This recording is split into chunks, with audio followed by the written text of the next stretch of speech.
C'est le débat de ce Smart Impact. On parle de ces nouveaux marchés que conquiert le vélo en France avec Corentin Richard. Bonjour. Bonjour. Bienvenue. Vous êtes le fondateur de Latras et Frédéric Duperron. Bonjour. Bonjour. Bienvenue à vous aussi, cofondateur de Bike2Mobility. On va présenter vos deux entreprises. Latras créée il y a 2 ans, 2023. C'est quoi ?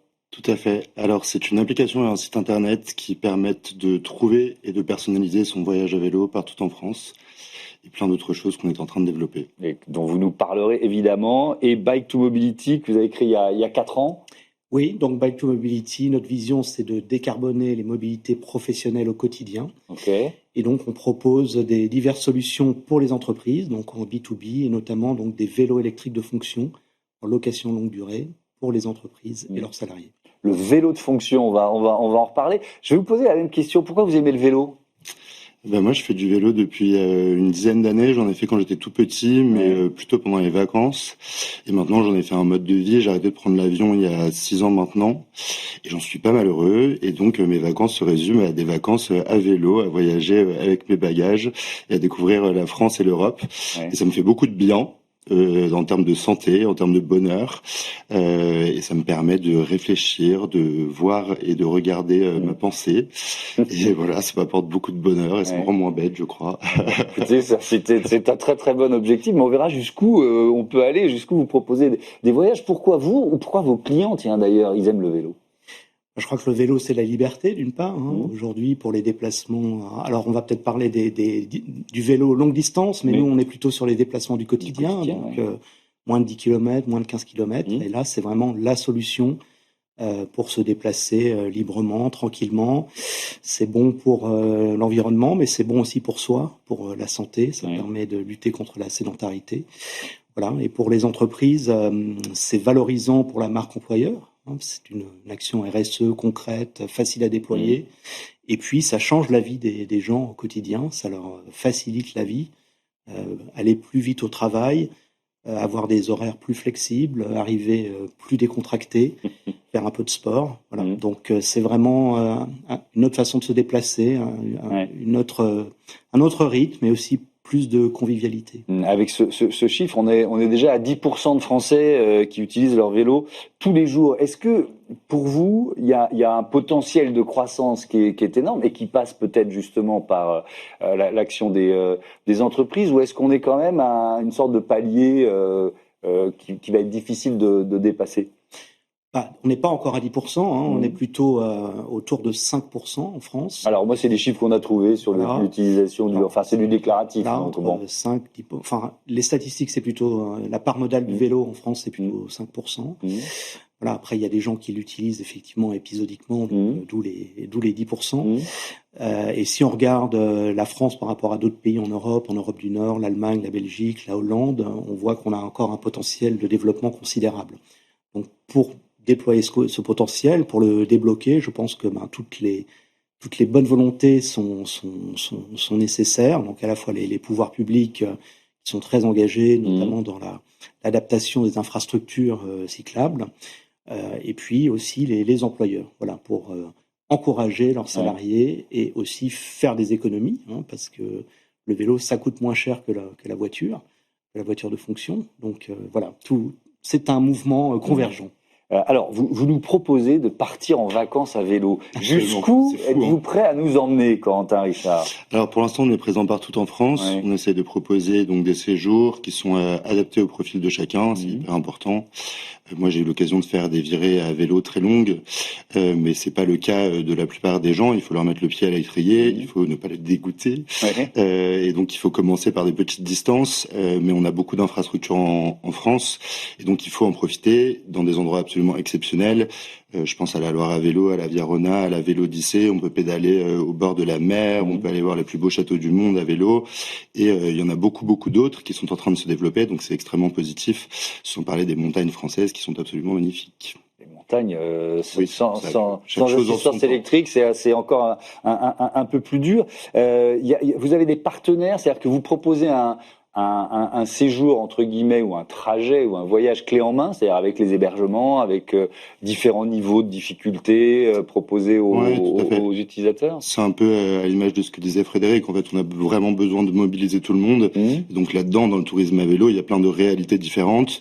D'abord, souvent, il faut prendre le train pour se rendre au départ de son voyage. C'est encore mieux et ça diminue encore plus l'empreinte carbone. Et donc parfois, il faut mettre son vélo dans le train. Ce qui est de mieux en mieux. C'est pas encore parfait, mais c'est de mieux en mieux. Donc on continue les efforts à la SNCF et on vous félicite. Et donc ensuite, ça fait partie des partenaires. Il faut déjà arriver au point de départ du voyage. Tout à fait. Ensuite, il y a les hébergements, j'imagine. Ensuite, la location de vélo, les hébergements, les restaurants. Il s'avère que quand on roule à vélo avec assistance ou sans assistance encore plus, on brûle des calories, donc il faut manger, ce qui est une très bonne excuse. Et donc il faut faire plein de pauses et découvrir la gastronomie. On fait de belles pauses gastronomiques avec la bonne conscience en plus. Exactement, exactement, parce que de toute façon on brûle beaucoup plus de calories qu'on en consomme, donc voilà, ça permet de se faire plaisir. Et donc évidemment on parle avec tous ces gens-là et on construit des partenariats avec tous ces gens. Vous parlez de vélo de fonction. Est-ce que c'est une terminologie qui est acceptée ou qui choque un peu quand vous le présentez à vos clients? C'est pas encore quelque chose qui est accepté et surtout très connu. Donc merci de l'invitation ce matin. Donc un vélo de fonction, juste pour résumer, c'est un vélo donc qui est payé en tout ou partie par l'employeur et que le salarié utilise à la fois pour se rendre au travail, voire la journée pour aller chez un client, chez un fournisseur, et le week-end, le soir, à titre privé. Voilà, donc c'est son vélo. Il en est quelque part propriétaire, entre guillemets. À la fin de notre contrat de location longue durée, il peut racheter son vélo pour une somme très modique. Voilà, donc ce qu'il a contribué au cours de la location n'est pas perdu. Il va pouvoir à la fin récupérer son matériel. Voilà, donc c'est comme une voiture de fonction, en ce sens que c'est un avantage en nature qui est donc alloué par l'employeur et qui est doublement intéressant. Il est intéressant pour l'employeur parce que c'est un avantage qui n'est pas chargé, qui est déductible de l'impôt, mais qui n'est pas chargé en charges sociales. Donc c'est une façon de récompenser un collaborateur qui est efficace, je dirais, d'un point de vue financier. Et pour le salarié, c'est également un avantage en nature, mais qui n'est pas imposable, donc qui n'est pas déclaré au fisc. Et donc c'est une forme de rémunération qui est là encore efficace. Est-ce que c'est je reviens, je fais la navette entre vous. Est-ce que ça reste quand même une niche, le voyage à vélo? Oui, de moins en moins. Et d'ailleurs, comme le vélo taf, il y a 10 ans, j'ai commencé à vélo à taffer à Paris. Il y avait très peu de gens. C'était la jungle, honnêtement. C'était extrêmement dangereux. Il y a eu des évolutions énormes et aujourd'hui on se sent en sécurité. Et de la même manière, le voyage à vélo, on me regardait comme un hippie il y a quelques années. Aujourd'hui, j'ai beaucoup de gens, la communauté grandit, de plus en plus de gens posent des questions, se lancent à l'aventure. Mais c'est quand même des touristes engagés. Pour faire cette démarche, ou alors maintenant il y a des gens qui simplement sont curieux, se disent tiens on va faire. Alors il y a les deux. Nous on essaie de pas insister nécessairement sur l'argument écologique. Bien sûr c'est quelque chose qui me touche et c'est la raison principale pour laquelle j'ai lancé cette activité. Pour autant il y a plein de gens qui ne sont pas nécessairement engagés, activistes ou même sensibles au sujet et qui aiment faire du vélo et ça c'est une très bonne nouvelle. Donc on veut parler au plus de monde possible. Il y a aujourd'hui 22 millions de Français qui font du vélo pendant leurs vacances, c'est un tiers des Français. Et bien on a besoin de vous et on a besoin que vous soyez encore plus. Quels freins vous rencontrez ou quelles réticences s'expriment? Alors il y a plein de choses. Je pense que on se met beaucoup de freins psychologiques. Donc on se dit qu'on n'est pas capable, on se dit que c'est réservé à des gens extrêmement sportifs, ce qui n'est pas le cas. L'arrivée du vélo électrique et sa démocratisation aide beaucoup. Et donc aujourd'hui on a des gens qui sont des débutants, pas nécessairement sportifs, des seniors aussi qui sont capables de voyager à vélo. J'étais dans les Pyrénées cet été pour le département Hautes-Pyrénées qui organise un événement qui s'appelle Cycle and Trip où on gravit les plus grands cols du Tour de France dans les Pyrénées avec tout plein de gens et il y avait des gens qui avaient 70 ans dont certains étaient en vélo musculaire, alors là sans commentaire et félicitations, et dont la majorité était à vélo électrique et ça fait super plaisir et donc ça donne beaucoup d'espoir. Alors vous avez commencé à parler de sécurité, mais je voudrais qu'on y consacre un petit peu de temps parce que ça fait partie des services que vous proposez avec un partenariat. Je crois que c'est avec Repair and Run. Donc dans les services que vous proposez, il y a l'entretien, les contrôles de sécurité des vélos, c'est ça?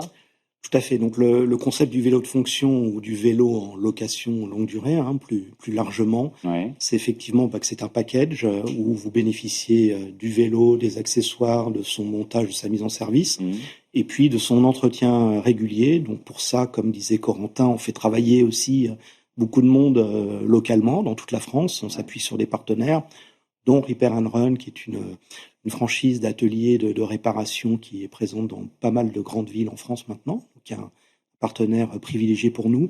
Et puis également un forfait qui inclut donc l'assurance contre le vol et la casse, puisque malheureusement le vol, c'est aussi un petit peu un des freins, une des craintes qu'on peut avoir. Et donc c'est important qu'on rassure les gens que si leur vélo est volé, ce qui peut arriver malheureusement, on leur remplace, moyennant une franchise qui est peu onéreuse. Ouais.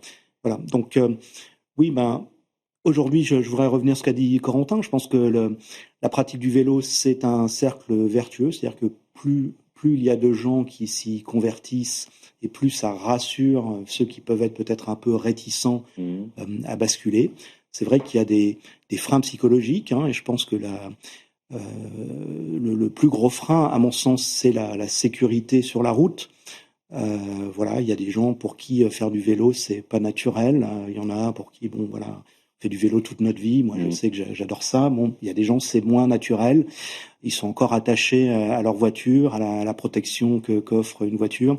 Voilà. Donc, l'aspect sécurité, c'est un frein. Le fait que de plus en plus de gens basculent, ça convainc de plus en plus. Ouais. Le vélo électrique, c'est vraiment un game changer, au sens que les gens qui sont pas des fanas du vélo, c'est quelque chose qui va les aider à basculer. Là aussi, la sécurité est importante. Avec un vélo électrique, on s'insère plus facilement dans la circulation, on a plus de reprises, on est moins vulnérable sur la route. On a généralement un feu avant, un feu arrière qui fonctionne la nuit. Voilà, donc tout ça change les choses. Et progressivement, ça devient quelque chose qui fait partie du quotidien. Avec justement cette question de la sécurité ou de la cohabitation en fait, parce que c'est aussi cette question-là qui se pose beaucoup avec des usages en ville, mais pas seulement. Là, si on parle de vacances, cette cohabitation, vous la voyez s'améliorer?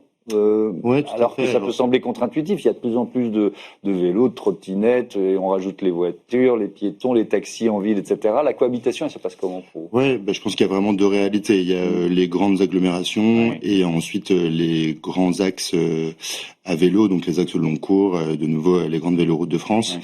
En ville, il y a plein de problématiques, je laisserai Frédéric développer.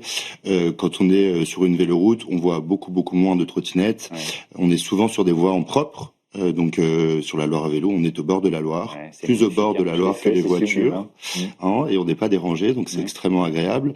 Là, il y a très peu de risques, et donc c'est extrêmement agréable. On a aussi beaucoup de voies partagées qui se développent, et donc ça c'est important parce qu'en termes de coût, ça coûte évidemment beaucoup moins cher de dessiner une ligne blanche que de faire une voie en propre.